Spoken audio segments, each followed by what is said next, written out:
Howdy everybody, welcome. Hi.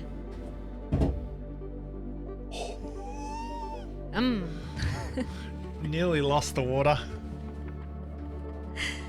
Do you want to hit that? Hit mute all on entry. There we go. We're just going to pop everybody on mute. Go over this.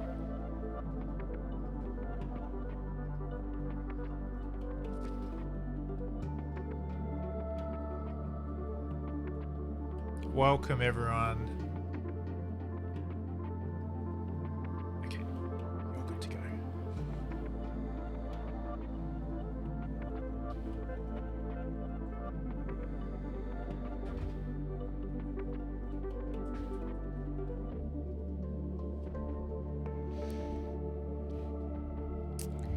How is everybody?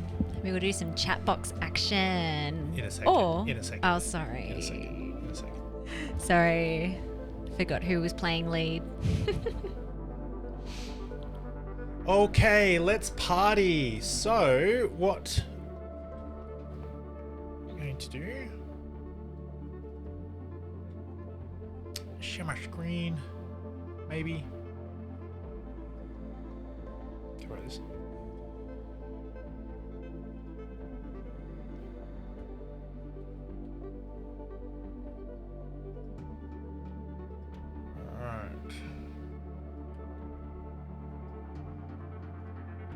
Okay, just trying to get that screen shared. There it goes. Alright, so let's change that to classic. Nope, we'll go to wide. There he is. Alrighty. I was about to clap and then my microphone was there, so I went and did a TP instead. Alright, well, welcome everybody to workshop number 4. Intention for tonight is to go over the defining moments that really make us where we are, and that we've experienced in our life, and we're going to dig into these experiences and kind of tap into what we must believe if we are doing the things that we are doing. So every behavior has a belief underneath, and behavior never lies. So whenever we do something, there's always a positive intention, and there's always some sort of survival need underneath all of that. So we're going to dig into that, and we're going to uncover patterns in your past that just maybe they're not working for you now, or maybe they never were. And we'll tap into this deep root cause that you've been hopefully working on. And we'll do that. So if we could just plow through this, we're in reckoning. For the next 2 weeks, we're in past state. Sorry, for this week and next week. Sorry. This week and last week, we are in past state. So I'm just wondering if it's possible for you to really grant yourself permission to be here. I'm wondering if you can just let yourself land, and in this moment, in this place, in this time and space, be here, be present. So if you're okay with that, if you would like to agree to be present, can you, in the chat box, just pop in the chat box, yeah, yes, I'm cool I'm okay to be here. You can press like the letter Y, or opposite. It's, you might not be okay being present tonight. And that's real useful information for us as well. Groovy. Cool. Awesome. Okay. So what we would like you to do tonight, for those of you who are joining us for the first time or who might not be aware, please use the chat. Just pass notes in and amongst yourselves, and also ask questions to us, we want to be interrupted with questions, because that's what we're here for. It's sometimes it can feel like we're doing one-on-one coaching with a cue in this sort of container and experience, but it's not. It's group coaching. So that means just kind of like when you go to school, you got to put your hand up. And how do you do that? You either come off mute or ask us a question in the chat. So if you're able to, Alan, Fiona, Linda, Joe, Vicky, Trish, Tara, if you're able to, would love to see your face, would love to be able to see you. And for those of you watching the replay, leave us a comment down below and let us know your questions. Okay, cool. Let's do this. So we're going to head into chat box. We'll just do a little power round here. What are your wins? Just eating dinner? All good. No worries. What are your wins? What have you been working on? What's been going well? What's been happening? Update us. Let us know how things are going for you. Let's focus on the winning. What's been happening? What are your insights and inspiration? What are you learning? All that sort of stuff. What's going well for you?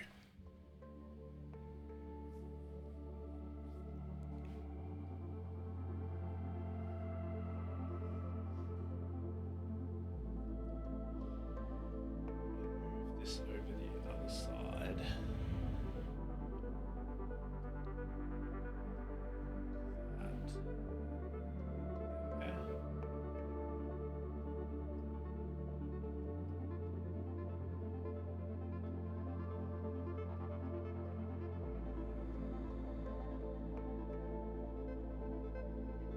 Woohoo! Goodbye, reflux. That's awesome, Joe. Nice.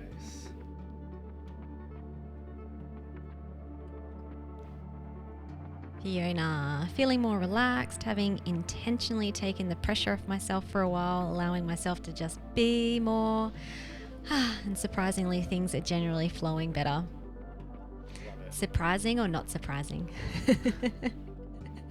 It's like, why was I holding on for so long? Tara, got some of the medical tests I've been delaying completed. Not yours yet, Philly, though. Good job. Well done. Marge, I went without my tea for almost 72 hours to do the test. Philly recommended it was hard, but I did it. Nice. Fiona, Harvey, I'm finding that everything else in my life is aligning with this journey here. Podcast, books that I would have been listening to and reading anyway seem to be telling me the exact same messages. Yeah. Also finding my gut more able to tolerate stress. That's awesome. I do find too, when people are just channeled into this, that it's just like your brain starts seeing everything that aligns with the journey. Linda, interesting discussing the course with my husband and working on our issues and stresses in all areas, an interesting journey. That's so awesome. It's rarely just a single journey. It often impacts everyone in your life.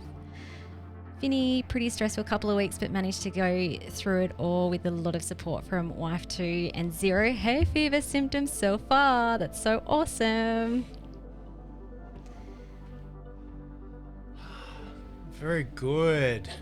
So excited that you guys are getting some awesome wins. Did you have a question you wanted to ask? Not a question. I was just going to say, just in terms of like we talk about reprogramming and rewiring the brain and your nervous system, but this part isn't just like, yay, well done, you did it, woohoo. It's like literally training your brain to think towards what you do want. And when you see, even if it's like the smallest, if someone hasn't yet put a win because you don't feel like you have had one, please put a win, because then your brain will start looking for more wins. Even if it's tiny, like your big toe doesn't hurt today. Yeah, that's all I wanted to say there. Kimberly, my elbows have been causing a bit of grief. I bought the book by Louise Hay. Awesome. Looked up tonight what sore elbows mean to do with changing direction. And sometimes there's a little bit of growing pains before things get better. Okay, so what I would like to do... Who else has had sore elbows? Oh, interesting. That's interesting. And such a random spot. Unless you have ongoing issues with your elbows, and that's not so random. Okay, so what I would like to do now is just do a little bit of breathing with you. When we breathe, sometimes our breathing changes with our emotional state. I was talking to somebody today about tornadoes, and you go to Kansas. I think it's Kansas. I in my chat with her, I used the example of Kansas. That's where Dorothy was in Wizard of Oz. I'm pretty sure we're not in Kansas anymore. I'm pretty sure anyway.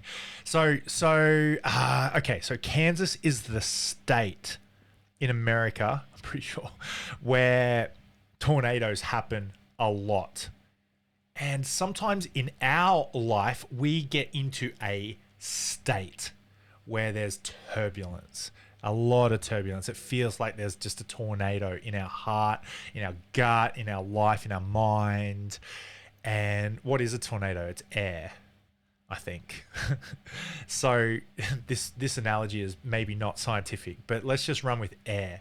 So what I am going to go through with you now is a breathwork session that's called Uplift.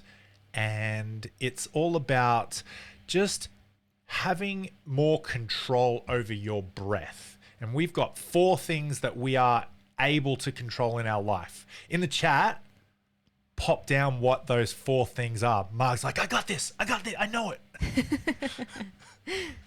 I've been practicing. What are the 4 things that you actually have control over?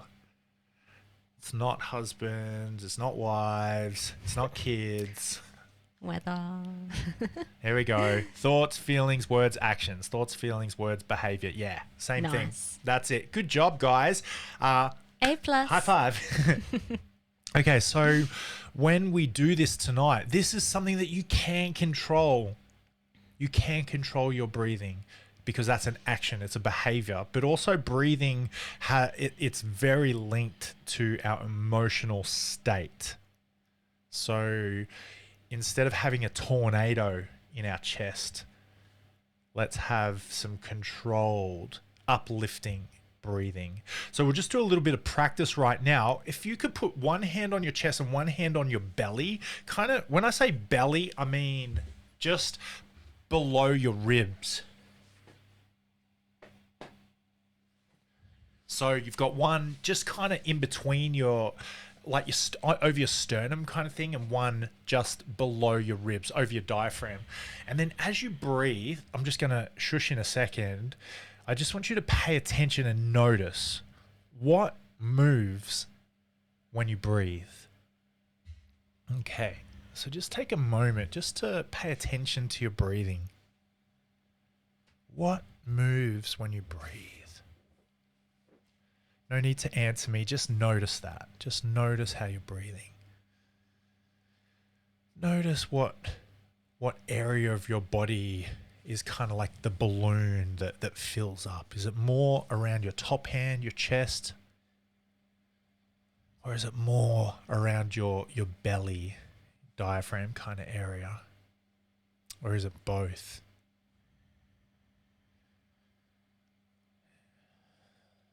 Good stuff. All right, and just notice that. I'd like to encourage you as we do this short breath work pattern just to breathe into your belly first. So inflate that lower part of your body. Without force, just bring intention to that part of you and breathe into that bottom part of your body. And then fill the top, fill the chest. So don't try and not let the chest move. Don't try and suppress that and force that. In tonight's practice, I'm wondering if you could breathe into your belly first and then into your chest. And we'll breathe for 4 seconds. So 2 seconds into your belly and then 2 seconds to top things up into your chest. So before I press play, just have a little practice with that. Breathing into your belly and then into your chest. And then breathing out. Good job. As you breathe out, try and control that process. So not like a explode,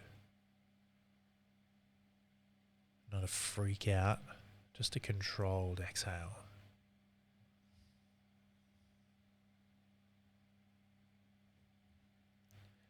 And in a second you'll see, if you've got your eyes open, you should see on my screen there'll be a phone that ticks up.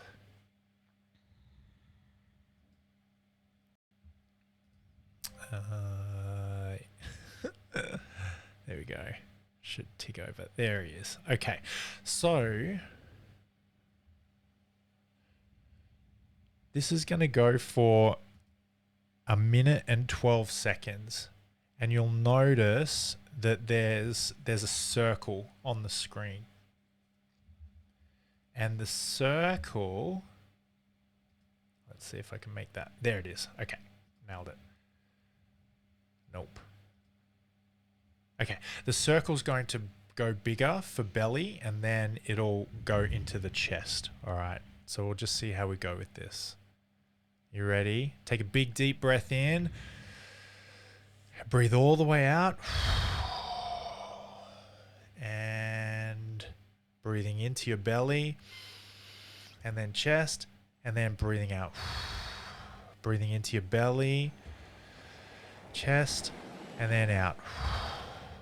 Belly, chest, and out. Belly, chest, and breathe out. Belly, chest, and breathe out. Belly, chest, and out. Belly, chest, and out. In, out. Try and fill up your whole body. Out. Breathing all the way in, belly first, and out. Breathing into your belly, and then all the way out. Belly, chest, and then out. And just breathing nice and naturally, nice and evenly. Just notice how you breathe. Just pay attention now to your breath.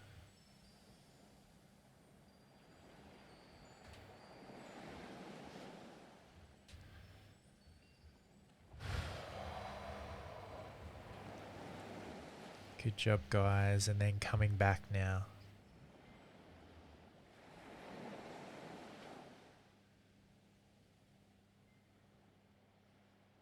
How was that experience for you guys?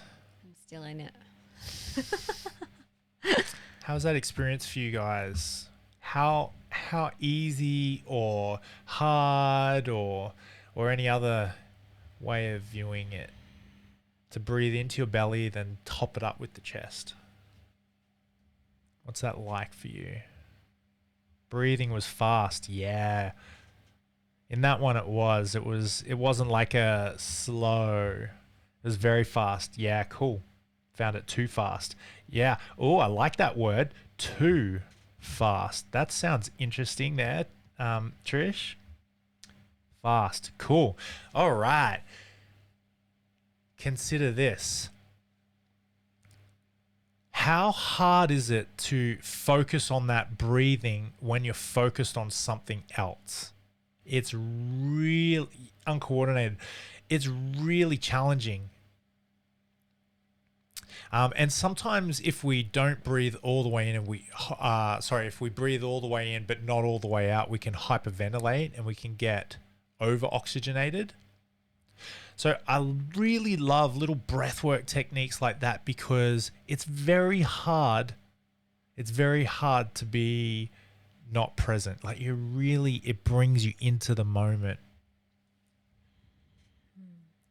It was easy to breathe into the belly. Usually you go with the chest first, Vinny. Yeah, cool. So when we breathe, you're a chest breather, Fiona. Cool. When we breathe, I would like to invite you to focus on your state of breathing, how you breathe as you go tonight. Periodically, just notice as you breathe, are you breathing up top in your chest? And if you are, I would invite you to just try and bring that breathing down into your belly. Bring it down into your belly and then feel that, and then fill your chest up. If you start to feel overwhelmed, bring your attention to your breathing and then come back. All right. What we're going to start off with tonight is, or not really start off, we're going to do some stuff that Philly's got that she wants to talk about that first. I've done that. Oh, you want me to do this first? Yep. Oh, you want me to do this first? Okay, cool. I had it the other way around. Do that first? Just that slide? Just this slide. You want me to just do that? Okay, cool. Well, I'm going to do the other stuff then as well. What I want to do is talk about when Philly and I first met. We might have talked about this before. We met at Nando's. Has anyone been to Nando's? Nice. Kimberly. Joe, have you been to Nando's? Marg. Nice. All right. Like, yeah. Yeah. Vinny. Nando's. Awesome. Yeah, Vinny, do you have like a frequent eater at it's Brazilian, isn't it? Or it's Portuguese. Similar. Same sort of thing. Similar. We actually went there for my daughter's birthday this year when we were somewhere. Queensland. Yeah, I don't know. Can't remember. And I forgot to order her meal, and it was her birthday, and we're waiting for like an hour. We'd all eaten. Anyway. So good. So we met at Nando's, right?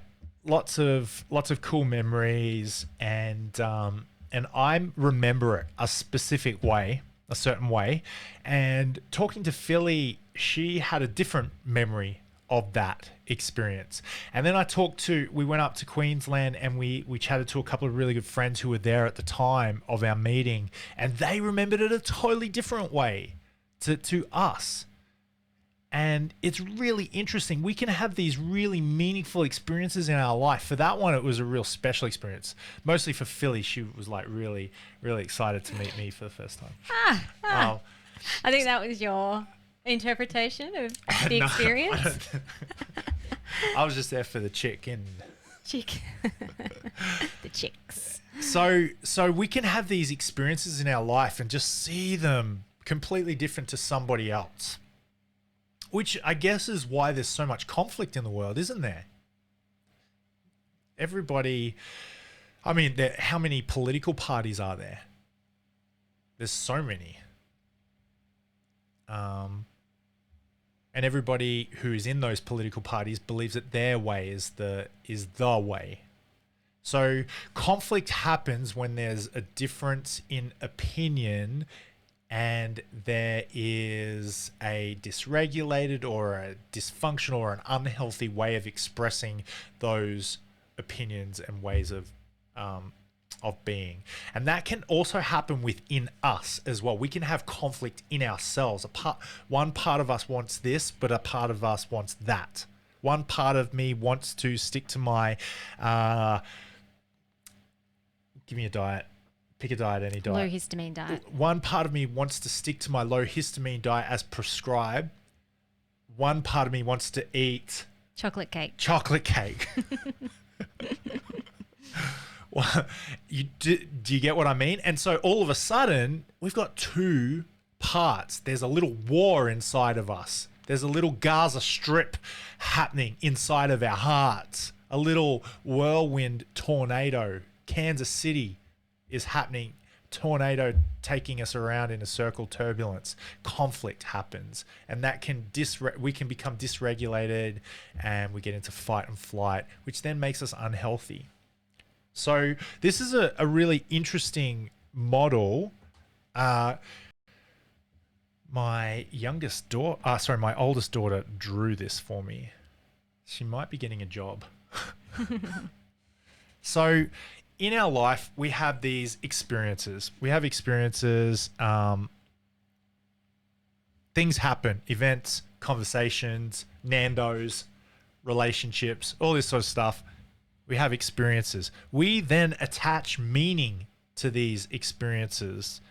And when that happens enough, we start to feel certain that this is the way it's probably always going to be. This is the way things are. And then we start to believe. We start to get these beliefs. And it becomes entrenched, ingrained. It starts to become permanent. We then start to act on those beliefs. We have thoughts, feelings, words, actions. These are our 4 powers. Is this all, you remembering this from the lessons? Is this, it's written a little bit differently, but this is pretty much what we were talking about in why we do what we do. Here's the thing though, we can get this evidence of stuff happens in our life. We become aware of things happening all around us. Little bits of information comes into our sensory experience, and we filter it out. We're never able to fully handle all the possible things that we could sense in the world. There's millions and millions of bits of potential information, and we filter it out. We reject. We delete things, we distort stuff, we generalize all over the place. But there's just a few things that make it through our filters that we accept, and that comes down into our beliefs. This is all pretty big and lofty concepts. So I would like to just find out what your understanding of this model is before we get into some processes. In the chat, or feel free to come off mute, let us know what your understanding of this is and how you think this applies to your health.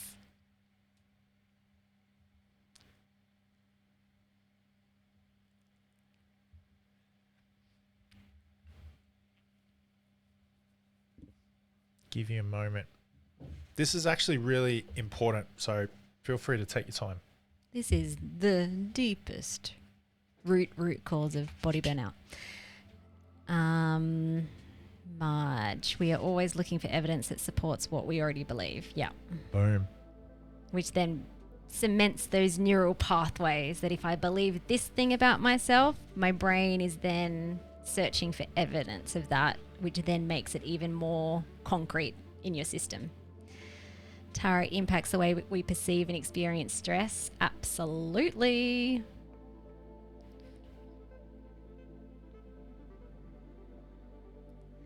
That's a big one too. Most people know that stress is a major cause of health issues, but often people think it's just what's happening outside of them. It's like the kids, it's the marriage, it's the financial issues, it's the business, it's work, whatever it is, climate change. But you can have one person experiencing a very similar situation and another person experiencing it, and they can both respond to those very differently. So it all comes back to our unconscious core beliefs.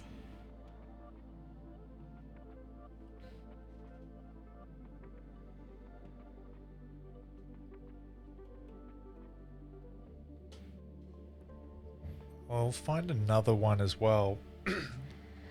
Finny, does it mean the more I solidify my beliefs, the more likely I am to reject other things? Yeah, absolutely. So at every second we have 2 million bits of information that we can take in. We only take in between 5 to 9. So 7 chunks of information.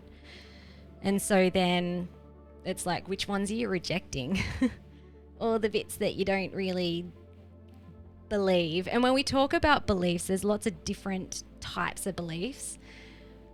When I don't know if anyone is up to the deepest root cause lesson yet, that's kind of like later on in past state, but that's where it's coming to your identity. What do you believe about yourself that's causing you to have certain patterns in your life, that's causing certain behaviors, the way that you respond to stress, what you're focusing on, what you're collecting evidence for, and then also the state of your body systems then become impacted by that.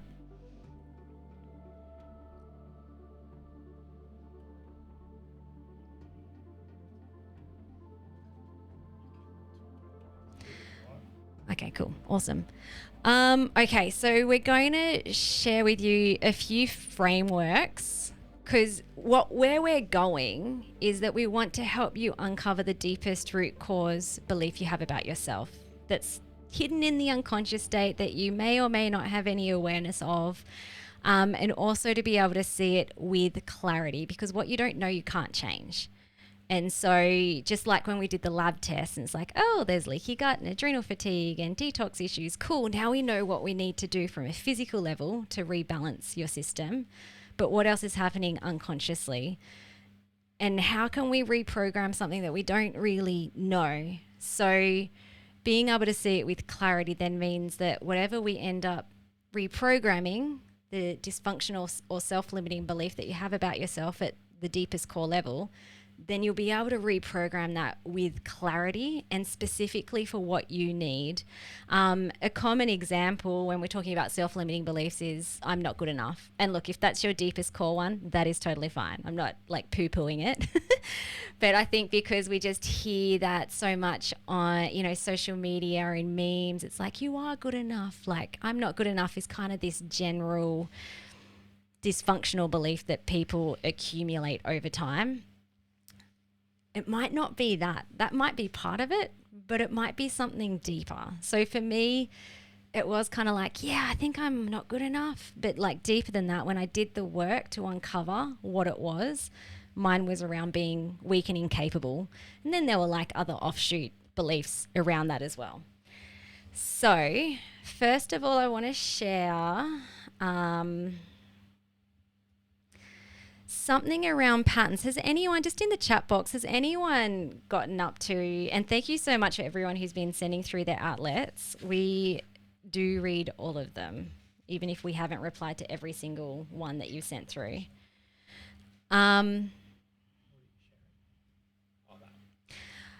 Yeah, oh, okay. What I was going to ask in the chat box is, has anyone gotten up to the defining moments lesson outlet yet? Just write Y or N in the chat box. If you haven't, that's okay, but this will be really helpful when you get to that. So unconscious core beliefs are reprogrammed in our, programmed into our unconscious state, usually before the age of 7. So before the age of 7, it's 80% of our beliefs about ourselves and the way that we experience the world is programmed before the age of 7, which is insane. Even before the age of 2, 50%. It's just like, what the heck? So we get all these beliefs kind of like stuck in our system. And then because we're collecting evidence for those beliefs, it often shows up in things that happen to us or for us, and also behavioral patterns. So in the present state lessons, you've been looking at all the behavioral patterns. In past state, you're now going to be looking at patterns of things that have happened in the past. We call them defining moments. They're generally distressing events that have occurred, because generally we will make unkind beliefs about ourselves when bad stuff happens. By bad, it might be something disappointing or something completely humiliating or embarrassing. It might be something really traumatic. It might be something hurtful. All these things are actually what I call trauma anyway, because your unconscious state has created a story around them. And instead of those events just getting stored in your brain, the way that we're designed to do, and for those to be neutral, these events get stuck in the unconscious state and they're tangled up in certain beliefs about yourself. So they feel very real, and your unconscious state is experiencing them as if they happen now. So on this sheet here, common patterns. So this is actually a trauma therapy that I'm certified in. And it's really amazing because when you're doing your defining moments, you might actually see patterns happening in your events. So often there's patterns of either abuse or bullying, or there might be patterns of abandonment, and that can look like rejection, neglect, betrayal. Or sometimes, and I've seen this in people's outlets, where it's just like, oh my gosh, you're like accident prone. It's like bad things. Okay, this is a belief that someone would have if they're accident prone. Bad things happen to me all the time. I'm always in the wrong place at the wrong time. I'm accident prone. I'm accident prone. And also like chronic health falls under that one as well.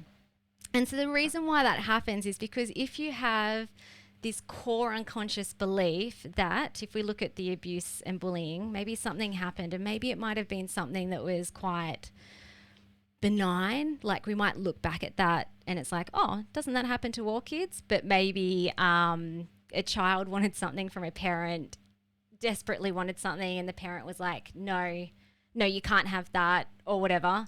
And then as a little child, they're like, what just happened? And what does this mean about me? Because as children, we're egocentric. And so everything that happens means something about the child. And so over time, you can start developing these core beliefs that get stuck in the unconscious state, and then it can show up as different patterns in your timeline as well.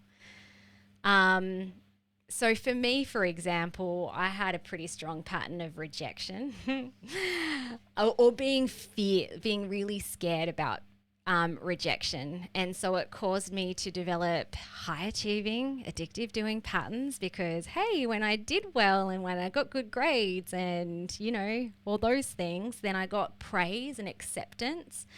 But there was a lot of fear in my system that was built in there since a kid that I couldn't really tell anyone who I was. I felt like I couldn't express who I truly was.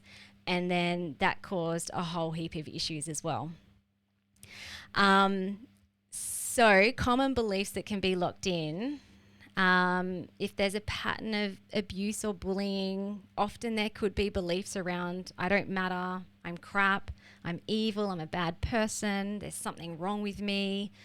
And also, not that this is an identity belief, but I deserve to suffer and to be punished. And so therefore, in a timeline, it might be like, wow, you get into situations, or it looks like there are a lot of situations where you get hurt all the time. And that doesn't happen by chance. It's because when there's unconscious core beliefs locked in the system, your people see you as someone who can be punished or who can be bullied, if that makes sense. This one's very common. So sometimes there could be abandonment, and like we work with a range of people. Sometimes people have had horrible upbringings, just like ones that you would never want to wish on any child. And then other times, more often, people say, I had a lovely upbringing. My childhood was normal. Like I had everything that I needed. I was loved. And the thing is, if there's dysfunctional pattern showing up and you're in a state of body burnout, then something would have happened even as a child that caused you to create an unkind belief about yourself, that then has developed into certain patterns that aren't serving you anymore. Really common one around that is I'm not lovable or I'm unlovable. So I thought I would show you that. That's not actually up in our portal, but I'll pop the PDF so you can grab it. And in the recording when we put up, I'll have that as well. Can I share this picture? You may. So if you go stop. Does anyone have any questions around that, by the way? Does that kind of make sense?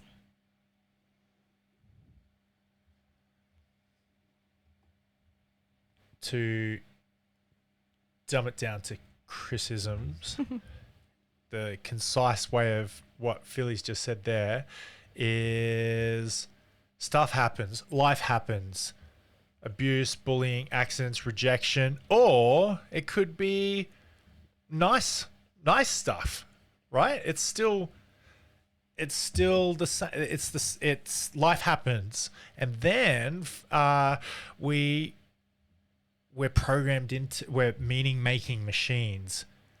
We perceive the world a certain way. We develop these unkind beliefs about ourselves. I don't matter, not enough, evil, crap, I deserve XYZ, I'm unlovable. And we start to seek praise and acceptance. We heap stress upon ourselves. Our nervous system becomes dysregulated or regulated. And that can then therefore affect our body systems.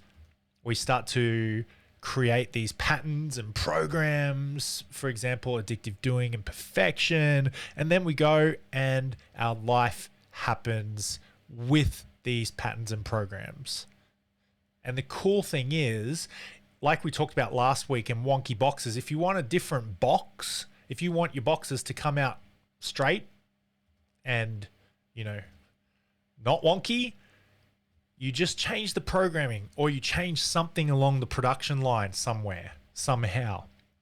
So if you want to get a different future state, if you want a different outcome in your life, you want to be healthier, you want to be happier, you want to be more well, change any of that stuff. If you change one, you change it all. That's cool. It is cool because then it's like, oh, so there's one, like, mission number one is to address that or discover what it is and then address that and then watch as everything magically starts healing. It's amazing. Just quickly too, just as a bit of a workshopy thing, this is not anyone's homework, by the way. I've got that right here. By some... no, this is different. So if just in the chat box, just we'll have a little play. So if you were to look at these events, abuse, bullying, abandonment, rejection, neglect, betrayal, accident, injury, illness. So if we were to look at the first one, my birth, I'm exhausted, taken away for rest approximately for 1 week. What kind of pattern? Not necessarily belief, but what does that show up? Is it more abandonment, health, bullying?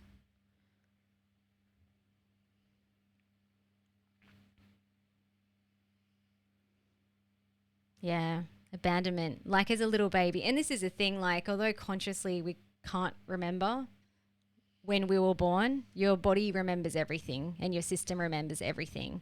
So if all of a sudden as a baby, your mother disappears for a whole year, even then, so remember, 50% of our self-beliefs are created before the age of 2 and it starts, I don't know if there's any science around this, but maybe even at the point of conception, but definitely from birth onwards, then it's going to start creating some, as a little baby, it's like, what does this mean about me? Where's my mummy? Oh, hang on, is this normal? And probably like feelings of not feeling safe in the world as well. We won't go over all of them, but like friendship group gave up on me. First girlfriend ditched me. There's a pretty strong pattern. 21st birthday, and I made a complete idiot of myself. Everyone just walked away. Wife left me, didn't see it coming. Lost my business, got ripped off. Abandonment, yeah. So you may notice, and like as you look, when you do your defining moments and when you look, it's like, oh, holy smokes, almost every one of these distressing events, defining moments is showing up with rejection or betrayal, or maybe it's just like chronic health issues after health issues. And that it's just more clues, it's connecting more dots. So it's allowing you another way to look at what the deeper core unconscious belief is, that's locked into your system that needs to be reprogrammed. Okay. And FYI, and I know Chris mentioned this last time, but if this work, especially when you're doing it for yourself, feels really triggering for you, like it's going to bring up stuff. It'll bring up emotions and it's not comfortable. But if you feel like you're really spiraling because of it, let us know straight away and stop doing the work. Yeah. Because we'll probably advise doing something different. Did you want to press enter on that? Yes. I thought I did it as a PDF. Just go press that button. Cool. What about fell off the bike? What was that one? Fell off the bike and broke my tooth or something, was it? Yeah, well, I guess that would fall under accident, maybe injury, health. In that specific doc, that was the only accident. So it's kind of like, oh, that happened once, but it's not this accident-prone kid or adult that continues coming up and again. And also too, someone could look at those events and, often there's more questions to be asked, like why was that distressing for you? Maybe for that little boy falling off the bike, it wasn't that he broke his tooth. It was that the kids were there laughing at him. And so then that would mean something completely different. That would lock in a different type of belief. Everyone laughs at me.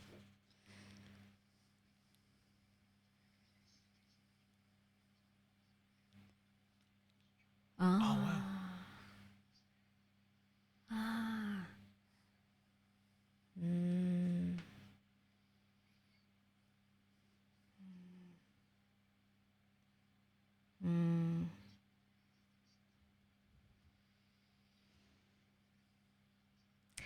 Highly likely, because if you also think about, like, that's physical trauma for a little toddler, especially if you really hurt yourself. And then from there, I'm just pulling up. So with the health one or accidents, it's not safe. Like, it's not safe for me to be in this world. Sometimes it can lock in something like that. And then the deeper question is, well, why isn't it safe for you? Yes, that happened to you, but what is it about you that then led to that event? And so then you're going deeper into a I am belief. But everything bad happens to me. I'm always in the wrong place at the wrong time. Yeah. I was just going to say the beauty of doing this work, Vinny, is that we are, as humans, meaning-making machines. And so here's the funny thing. You can actually choose what the heck you want that to mean. Well, you can. You can. Yeah. You can decide if it's not working for you. Like, if it's not working. Yeah. If it's not, ever, you can choose to make it mean anything you want. And if it's meaning something that's not functional, that's not working for you, the cool thing is, just apply that principle. You can make it mean something else. For example, I fell off my bike. I hurt myself. I had a real experience. It was blah, blah, blah, blah, blah. You can change that to, if I don't pay attention to what I'm doing on a bike, it's possible to have an accident. And so I pay attention to the road. Like that can be a positive thing. Yeah, but the first step though is collecting the evidence. It's collecting the data of what's happened, then looking at the patterns and what did that mean about me? What did I make that mean about me? And then you go and do the reprogramming work. You're one step ahead. That's next week. Oh, I have to. Yeah, I'm a student. In the chat box, or if anyone else wants to come off mute. Like anything come up for you, like it did for Vinny, where it's just like, oh. And you know what? This is where the most interesting thing happens, is that it's like, Vinny, you didn't have that memory pop up into your head right now at 7:50, whenever it was, as we're talking about this, and it's not significant. Like, it's absolutely significant. And then that's the digging work in terms of why did this come to my conscious mind now? Like, that was just a little gift from your unconscious state that was just like, hey, we're doing this work now. Okay, here you go. Bing.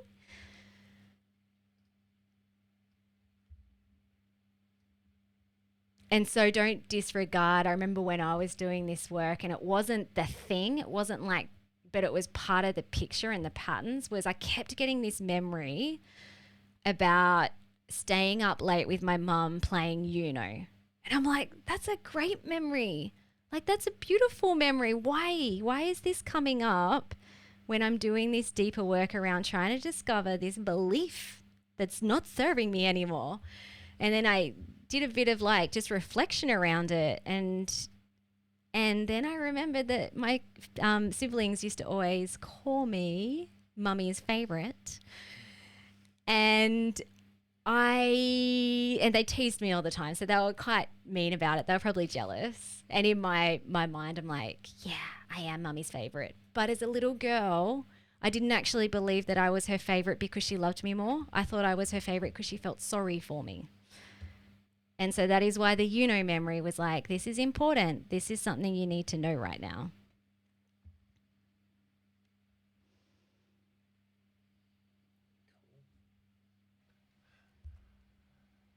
Do you want to, can I go over that piece? Okay, I've just popped into the chat an outlet, which is defining moments. It's just a little bit of a variation to what we've got in the lessons in the I think it's defining moments outlet. So can you just double check, guys? Can you open that? Just type in Y. Yep, thumbs up. Excellent. Okay, cool. Thanks, Fiona. Okay, we'd like to just invest a little bit of time, delete, retreat, undo instead of spend. Let's invest a little bit of time into this outlet. Plug your thoughts into this one. You might not be able to type straight into this one, so use a bit of paper, but use this as a guide. I didn't have time to make the fields fillable. So download this, click it, use this as a guide, write down some responses to this. What are some I think I have this on my computer here. Okay, so what are some dysfunctional patterns of behavior? What must I believe about myself in order to behave this way? When was the first time I decided this was true? And what was the personalized meaning I attached? And then you think, well, what else could be true? And this is where I was going with you can decide whatever you want it to be. So let's just invest a little bit of time in this one. We'll go 5 minutes. What are some things that you notice, some patterns of behavior that they're not working for you? It's not okay anymore. It's become a problem. Nothing's bad until it is. Everything's okay until it's not. A problem's not a problem until you decide it's a problem. So what is a problem for you? What's not working for you? And plonk that right there. And then you just have to think, every behavior has a belief underneath. Oh, Fiona Harvey, great question. That is all the stuff you've been uncovering in present state. So it's like, whether it's perfectionism. Well, yeah. And actually, that is a very good question too, because a dysfunctional pattern of behavior, and actually I'd even say /symptom as well, symptoms, is just something that's preventing you from getting what you really want. And that might look different for different people. Can you read my writing? Doing. I have to write in capitals. I have to. There you go. Did you catch that one? Oh, Limiting belief. Have to. Busyness, Need to. procrastination, I thought you were saying distracted, dying. Yeah. yo-yoing. Yeah. And then you think a pattern. What's the definition of a pattern? A pattern is a cross contextual behavior. For example, when Philly showed that list of defining moments, it didn't just happen. The abandonment didn't just happen Yeah. with the boyfriend. It also happened with many- business and 21 all sorts of other stuff, and probably self-abandonment, and that's why this person's super sick. So a pattern. It's an observable pattern, cross contextual. Not just in this area, it's in other areas. So Joe and everyone else playing along, then next question is what must you For perfectionism. believe in order for me to continue perfectionism patterns? Even though I know it's causing histamine intolerance and all the things. And if that's hard, I find it easier just to zoom out of yourself and you're pretending like you're looking at someone else with these patterns and this life and these symptoms. And you're like, oh, what must they believe about themselves in order to continue this pattern? Because it's obviously not getting them where they want. Kerry. Getting angry, Or give giving up. when things don't work properly. Yeah. So again, what must you or must a woman like you believe in order to feel this way?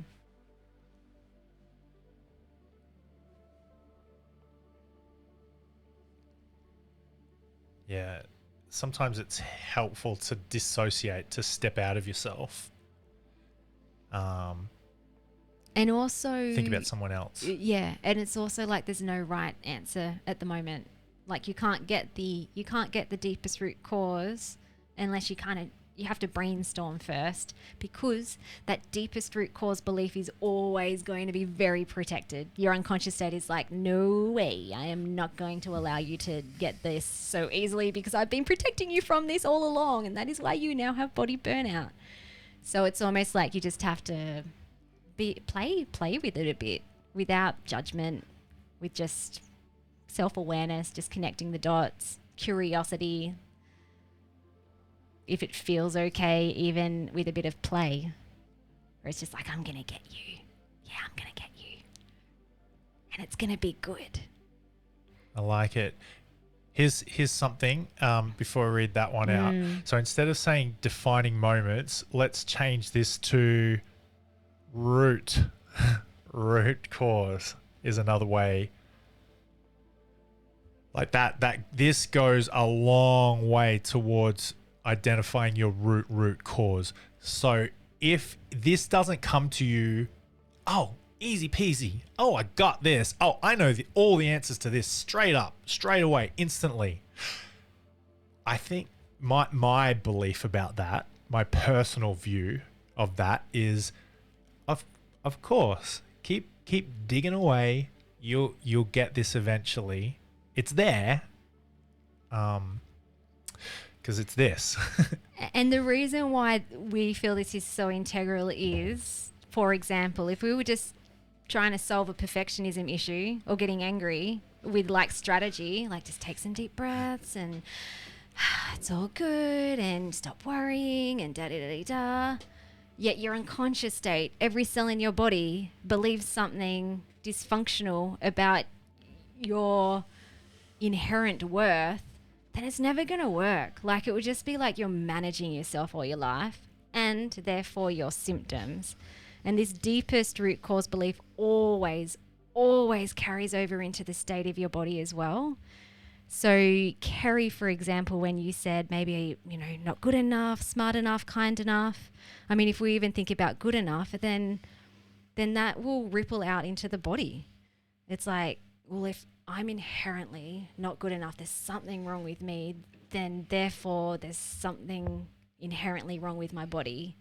And how can I ever be well? Even though in your conscious mind, rationally, you're like, I want to be well. But your unconscious state will always pull you back. in answer to your question, Linda, is there a meditation in the course to help us go into our unconscious that will help? Yeah, there is. In the defining moments lesson, there is, when you click down, this is on my iPad, it might look a little bit different on your phone, in the app, or on your website, but there's the download button. You can click download self-reflection, or you can see there's like a little play button up the top. It might look a little bit different for you, but it's there. If you have trouble getting that, leave a comment down there. But no one's saying anything yet, so you can be the first one. I also found it really helpful because how I talked about the unconscious state is protecting you, and it's going to hide this deepest fear that you have about yourself. Then just using mantras as well. That it's safe to do this work. I choose to know it's safe to know. And then even that word, I choose to know, because at some point in your unconscious state, or you chose to know something different. Now you're saying, you're not trying to force the change. You're just saying gently to your unconscious state, I choose to know it's safe to now know. And then all of a sudden, this little door between the unconscious and conscious mind will just start opening up. Kimberly, that's where I'm at the moment. My brain is so full of events and what they might mean, but in a good and exciting way, like, oh yeah. And even tonight, seeing the examples before, I've been finding it hard to find a word or two to articulate what it is until tonight. I think for me, it's I don't matter. Yeah. Maybe for me, perfectionism is me trying to matter. Absolutely. So if there's a deeper unconscious core belief that I don't matter, that's like, I mean, that's really sad. Like, and that would have been locked in as a kid, where it's just like, I don't matter. And then it's going to manifest in the body, because it's like, well, my body doesn't really matter then either. So I may as well just rescue everyone else and go do, and like, whatever. Mummy will come last. I don't matter. But then like your conscious mind is trying to trick you too, where it's just like, your kids are so important and everyone else is, you're a noble and you're a good person. Whereas unconsciously it's like, yeah, this strategy is working because we're hiding that fact. And then you try harder. You try harder to be the person that everyone wants or needs you to be, because you're trying to, one, cover up the fear of I don't matter. And also you're trying to make sure no one else finds out about that either. I'm trying to write a reply to you, Vinny, but I don't know if you can hear that. It's doing not allowed to type noises to me. I was just going to say, yeah. Well, yeah, but nah. Therefore, I need to please it like I'm a people pleaser. Because if every cell in your body, if deep in your unconscious state, you're like, I am a good person, and every part of your body believes that, then you don't have to try to confirm. Oh, you don't have to try and please other people, because you already know you're a good person. That's like step 2, what you're saying though. Hey, but step 1 is like the dysfunctional belief could be what you're saying. It could actually be, maybe I'm a bad person. So therefore I need to prove and defend that I am actually a good person by doing the things. Yeah, true. I see what you're saying. Now here's the thing though, is that your conscious mind will be like, a bad person. No, no. Look at what a good dad and husband I am, and what I'm such a good employee. And so that was the same for me. Weak and incapable. When I uncovered that, Chestnut, one, it made me really sad, because I think when you hit it, it's just like your whole body is just, it was kind of like a sense of relief too, but deep sadness that it's just like, far out, I've been carrying this around all my life and it's been creating all my issues. I forgot what I was going to say. It was really good. Weak and incapable.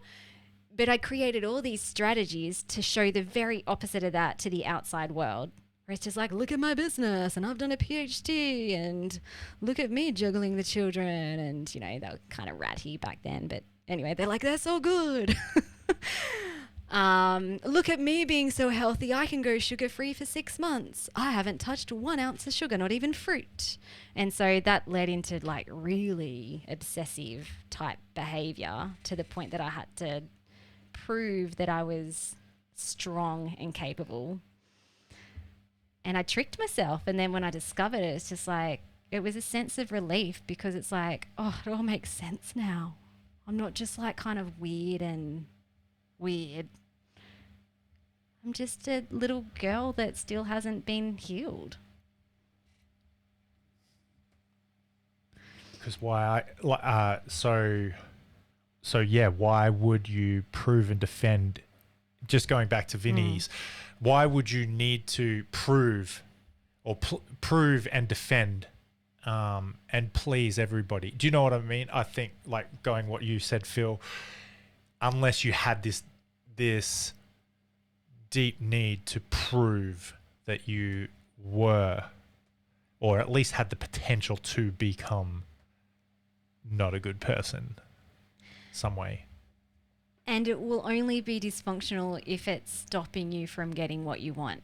If it's like, I go out of my way to please other people so I can confirm that I'm a good person. Now, if you were healthy, completely healthy and happy and in flow and relaxed and work-life balance was amazing, then it's like, awesome. That's like, yeah, you actually believe you're a good person and you're showing other people, like your behavior also reflects that. But if it's that, it's just like, yeah, if I'm really honest with myself, I'm burning myself out by being a good person, then there'll be a deeper belief underneath that. Because you're a good person whether or not you do nice things for others anyway, right? Like if you really believed it, you could tell someone to get stuffed. And if you really have this sense of security, you're still a good person in your mind. You just told them to get stuffed.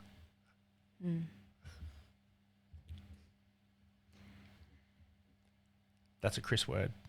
That might not appear in your vocabulary. Okay. So, got a question for you.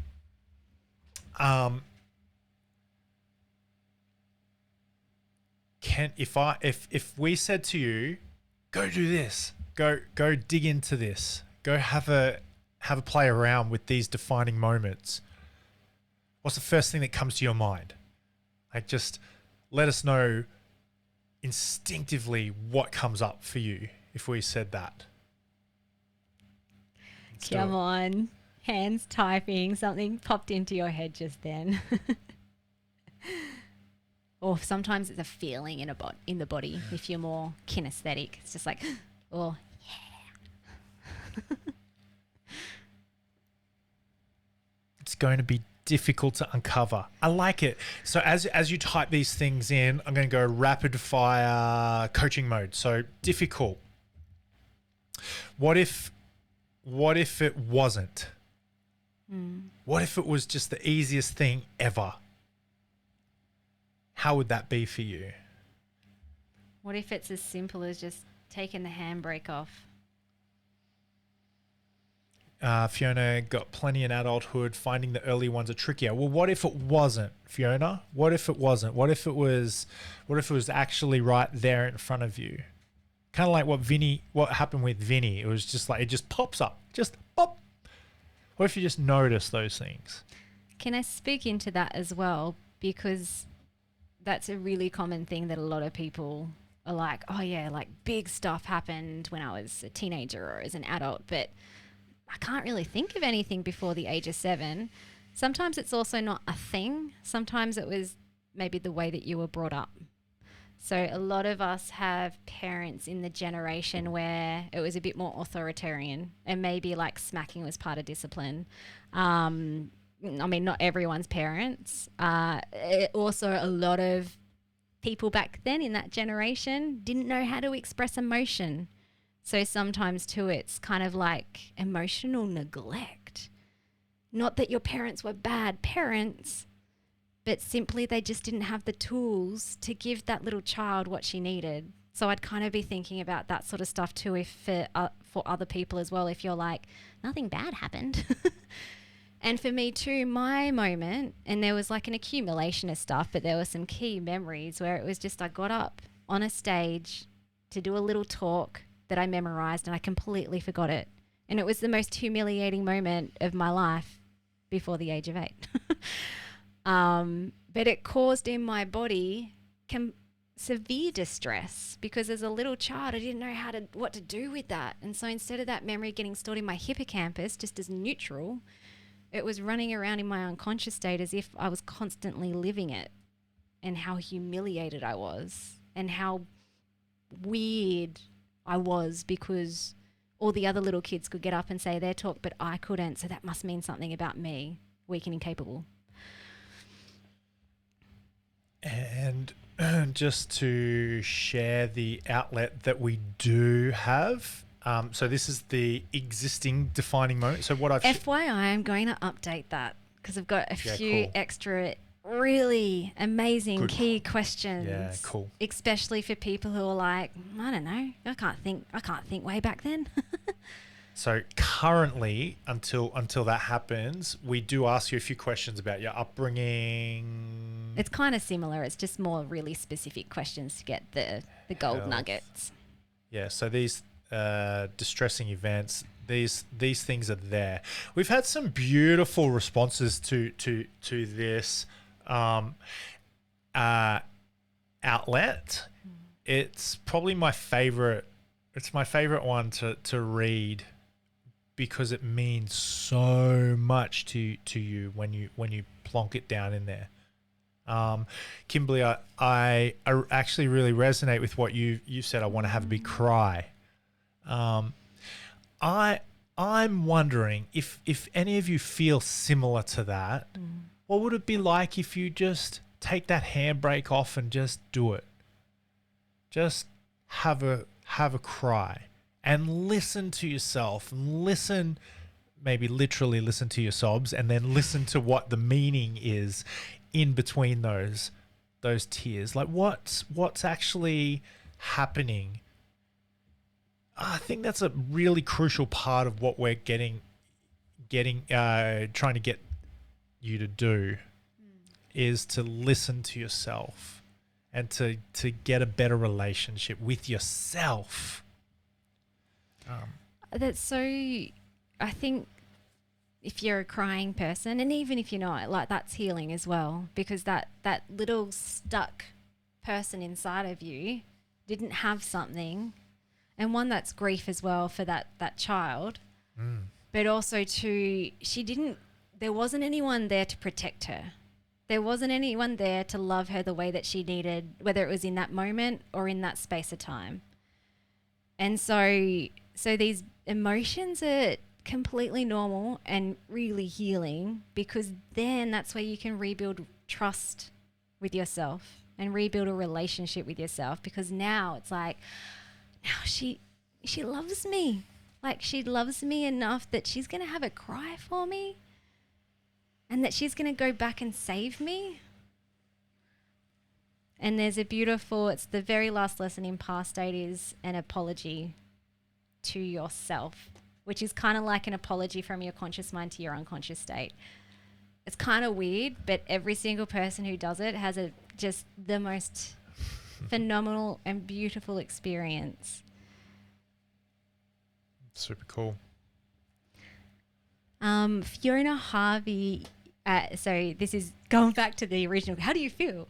Yay, feeling curious, but also wondering how long it will take. That's a kind of like how long is it? It could be you could have it right now if you allow yourself. Like when you're willing, you'll know. And it could also take a longer time. And also sometimes people get maybe like 7th of the 8th way there to a deeper belief or a root event. And that's kind of enough work. That's enough to continue doing the reprogramming work. But then maybe like a month or two down the track, you're like, oh, there's something deeper. And that's okay. So I wouldn't get too stalled. It's kind of like if you feel like this is when you get to something that feels meaningful, then I would continue working on. Yeah. Yeah, and you'll know when you've hit something because there's a signal that happens. There's a confirmation that happens in your body. It might be tears. It might be laughing your head off. It might be a warm sensation that goes all over your body. You might feel like a real spiritual experience, or all of the above, everything, everywhere, all at once. But there's a confirmation, isn't there? Yeah. And it kind of depends. Like sometimes people have either visual, auditory, kinesthetic, which is feeling. What's the other one? Data. Digital. Data. And so depending on like your prominent sense, like I'm a very feely person and I'm also a data person. So I had to do the data work. Like I loved it. It's like connecting all the dots, da-da-da-da-da-da. But then I like felt into my body as well. And it's like when they both made sense, when they both aligned with each other, it's like, that is it. Yeah, that's a good point because I'm not data at all. I'm feely. And some people might be really visual. So you might be like, whoa, like really like, how the heck did I even forget that memory? But it's like so vivid. Or you might find that you start dreaming about things. Vinny, this is super interesting. The first thing that popped into my mind when Chris said, how do you feel about doing the work? Oh, look at you. You're just like, ding, ding, ding, ding, ding. My mum's saying you scored 9 out of 10. If you had studied a little bit more, you would have scored 10. Yep. So then what happened as a little boy? What did it mean about me? Why can't she be? I mean, now I don't want to like go into your head, but I could imagine a bunch of scenarios. Why can't she be happy that I got 9 out of 10? That's flipping awesome. Because some people would get a 9 and it would be just like, oh, like me. I don't know if I've ever got a 9 out of 10. I was very satisfied with my 5s. You've seen me, right? Kerry, I barely graduated grade 1. Sorry. And so that's super interesting too, because it's the deeper belief is how it made you feel at the time.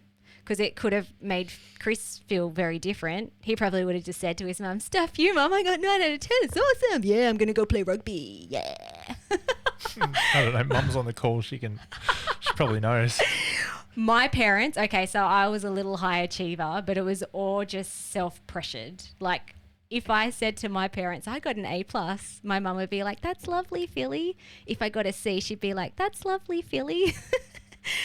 And so for me, it wasn't anything that my mum said about my high achieving. It was that I got praise. I got praise. I got praise from my teachers, but never my parents. Maybe that's what I was, new insight. Maybe I was actually seeking praise from my parents and they never gave it to me. Okay. Okay. So. Can I just... Kerry? Go to Kerry. Yeah, because Kerry said, and I think we talked about this, I had a good childhood from what I can remember, lots of things later on in life. So the new update of the defining moments will help you uncover some other stuff. And sometimes too, if it's not clear to you, send it through to us or like in our consults or coaching sessions and we see all the dots.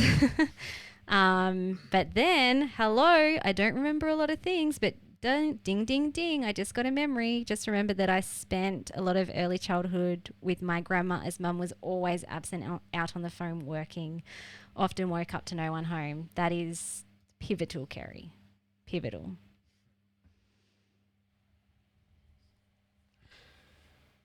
Kimberly studied for the first time in 20 years last year, got an 80% on the exam. Mum said, why didn't you get 100%? Ouch. I reckon my mum would say, I get it. I'm surprised you got 80%. Awesome. I feel like this is a nice little this is a nice little finishing point here. This is a really meaningful work, this part here.